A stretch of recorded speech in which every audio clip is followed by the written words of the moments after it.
Now, we know from various reports from family members that he had become more political in recent years and months, even to the point where at a dinner recently, he brought up that Charlie Kirk was going to UVU and expressed that he disagreed with Charlie Kirk's views. It's just been a shock ever since I found out about the incident.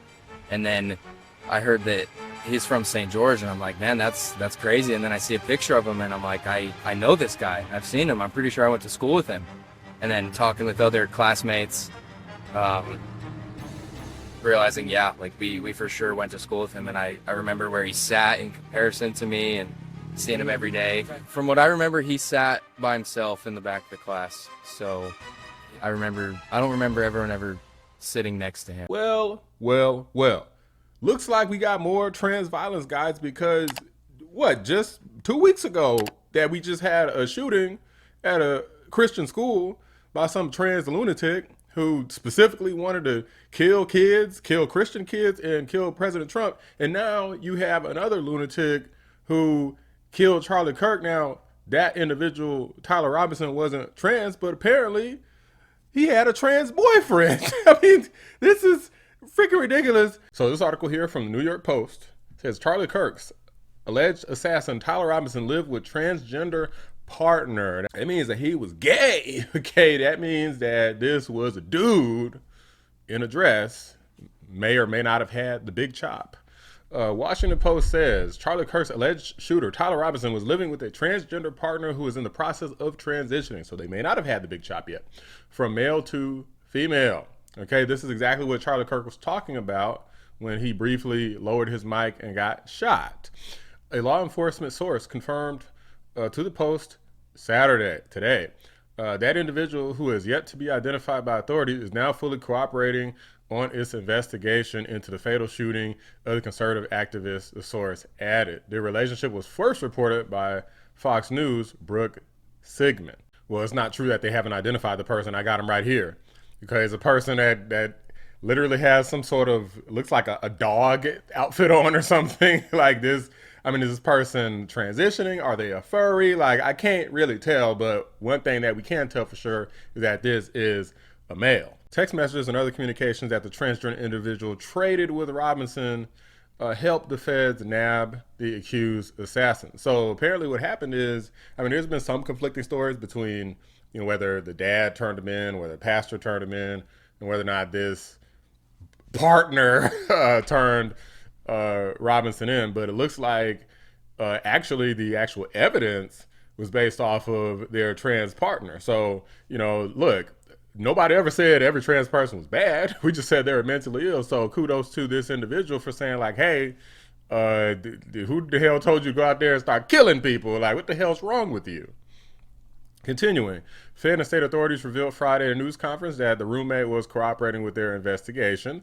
The roommate had shared communications from a contact named Tyler on Discord that described bullet casings similar to those found at the scene and discussed the need to retrieve a rifle from a drop point. I've heard people questioning, well, why'd he drop the rifle? Well, he was clearly trying to hide evidence. And where a lot of these people mess up is they rely on other people to help them. And those other people are like either don't want to get involved or they screw up or they, as you can see here, turn them in. Messages provided evidence for authorities to seek an aggravated murder charge against Robinson on Friday, the only one that carries the death penalty. You know, I think that's maybe another reason why, you know, they may have even been on to Robinson here, but they wanted to, you know, see if they had some actual evidence, because those screenshots, you know, it could be hard to say definitively if that's him just based off of like the shape of the bottom half of the guy's face may not have been enough, but you know, DNA evidence obviously would help, but to have direct messages talking about picking up the gun from the drop point and all of this stuff, of course, that's going to be solid. Further, one of the questions asked, do you know how many transgender Americans have been mass shooters over the last 10 years? One person asked, too many. Kirk responded, do you know how many mass shooters there have been in America over the last 10 years? The same person followed up. Kirk responds, counting or not counting gang violence. And then Kirk was shot immediately after that. So he was literally talking about shootings, literally talking about trans shootings in particular. And then this lunatic Robinson, I guess, was triggered. Like, how dare you talk about my boyfriend? And then he decided to shoot and kill. So now this turned from, well, he's just spewing hateful rhetoric to, well, you insulted my boyfriend.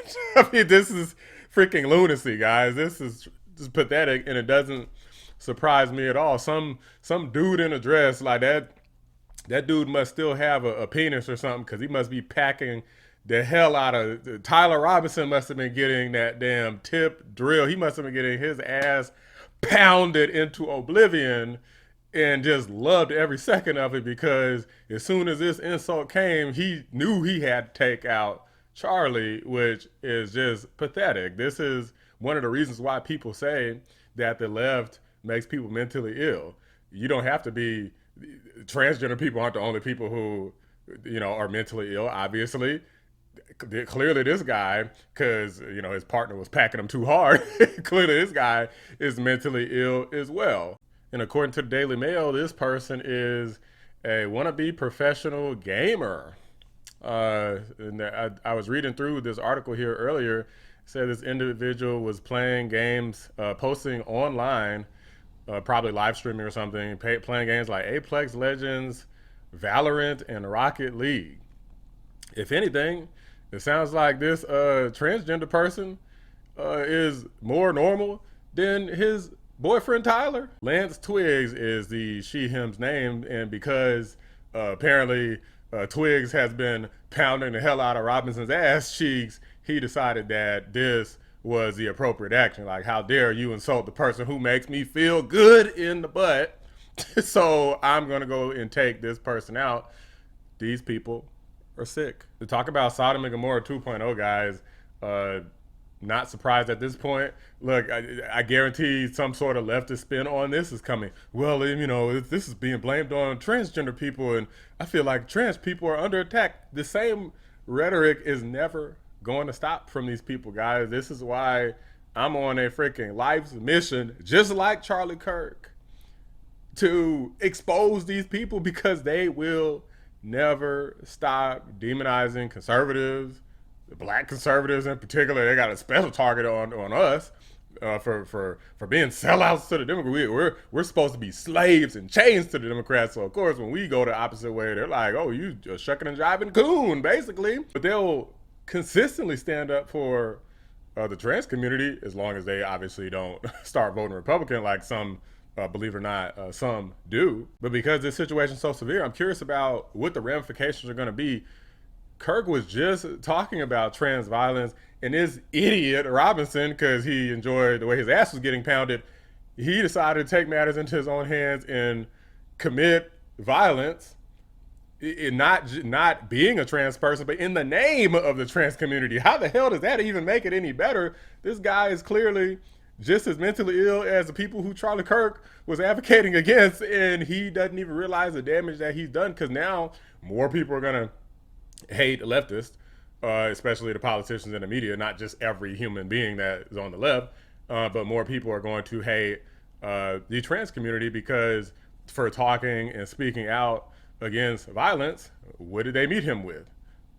Violence. And not just any violence, not just beating him up, jumping him, teaching him a little bit of schoolyard lessons. They met him with the ultimate violence, which is killing him and leaving his wife and kids without a husband and a father.